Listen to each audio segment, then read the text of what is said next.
Halo semua, senang berjumpa dengan Anda. Saya Agnes Ruanti. Kali ini saya ingin berbagi inspirasi bagaimana menghadirkan nuansa fine dining di rumah Anda.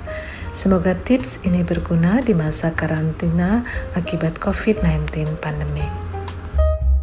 Meja makan menjadi area penting di rumah saya, dan saya sangat senang sekaligus menikmati menata meja makan. Karena bagi saya, area meja makan ini tidak hanya sebagai tempat makan, namun juga sebagai tempat untuk berkumpul dan berkomunikasi bersama keluarga. Ini terinspirasi dari ibu saya yang tangguh dan penuh cinta. Semasa kecil, hampir tidak pernah saya menyaksikan kedua orang tua saya bertengkar di rumah. Seiring dengan berjalannya waktu, baru saya menyadari bahwa kedua orang tua saya sering berbicara serius di meja makan. Ternyata ibu saya menjadikan meja makan menjadi ruang untuk berkomunikasi dan bernegosiasi dengan ayah saya. Ibu menyuguhkan teh dan kudapan atau makanan sambil bercakap-cakap dengan ayah. Setelah menikah, saya melihat ibu mertua saya yang penyayang gemar menata meja makan. Kedua perempuan hebat itu yang menginspirasi saya menjadi orang yang senang menata meja makan.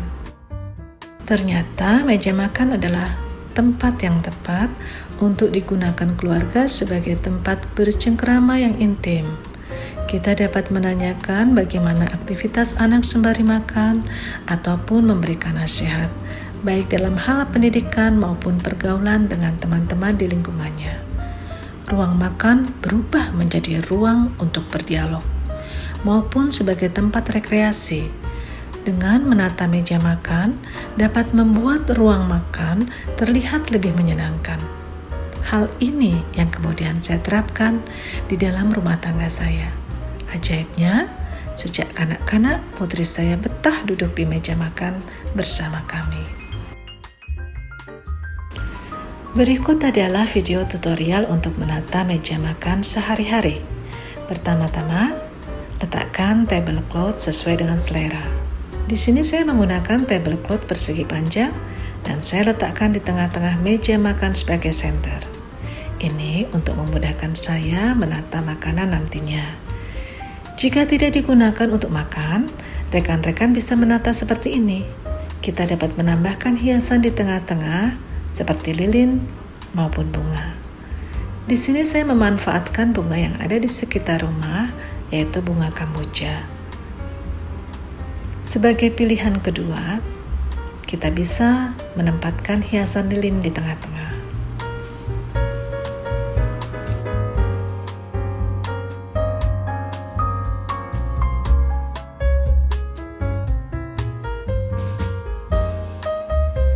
Berikut ini adalah beberapa foto-foto penataan meja makan di rumah kami yang juga sudah saya bagikan di media sosial.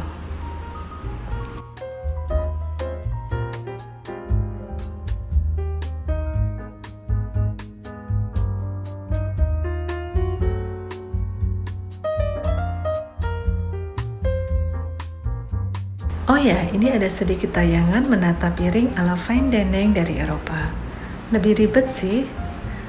Letakkan alas piring dengan motif sesuai selera. Alas piring ini berfungsi sebagai alas makan yang juga bermanfaat untuk menunjukkan area makan kita.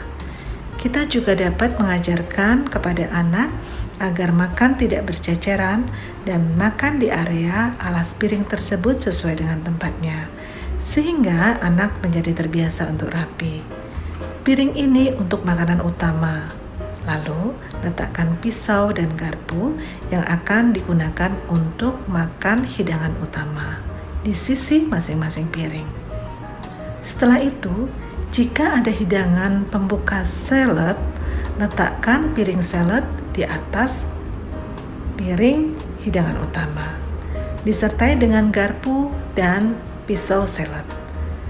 Dan jika ada hidangan pembuka sup, maka letakkan mangkuk sup di atas piring salad, disertai juga dengan sendok sup. Sehingga urutan penggunaannya dari luar ke dalam. Kemudian letakkan serbet Bisa dibuat seperti bunga mawar seperti ini agar terlihat menarik. Untuk gelas air minum kita letakkan di pojok kanan. Dan jika ada sajian wine, maka gelas wine kita letakkan sebelah gelas minuman, bagian yang paling luar. Kemudian jika ada hidangan penutup puding ataupun es krim, letakkan sendok. Dan jika ada buah sebagai pencuci mulut, kita letakkan garpu di atasnya. Wah, ada yang terlupa.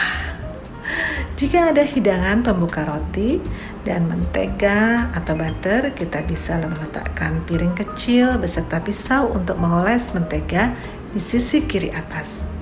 Jangan menggunakan pisau mentega untuk memotong roti ya teman-teman. Kita memotong roti menggunakan tangan. Pisau mentega hanya untuk mengoles mentega saja. Baik, sebagai penutup, ini ada video waktu kami membuat fine dining di rumah. Nah, jika kangen untuk dinner di luar, yuk bikin di rumah saja. Makanan lebih terjaga higienisnya dan sehat karena kita yang menyiapkan. Selain itu, pasti lebih hemat. Selamat mencoba, semoga bermanfaat dan memberikan solusi untuk tidak bosan selama masa PSBB atau karantina. Terima kasih.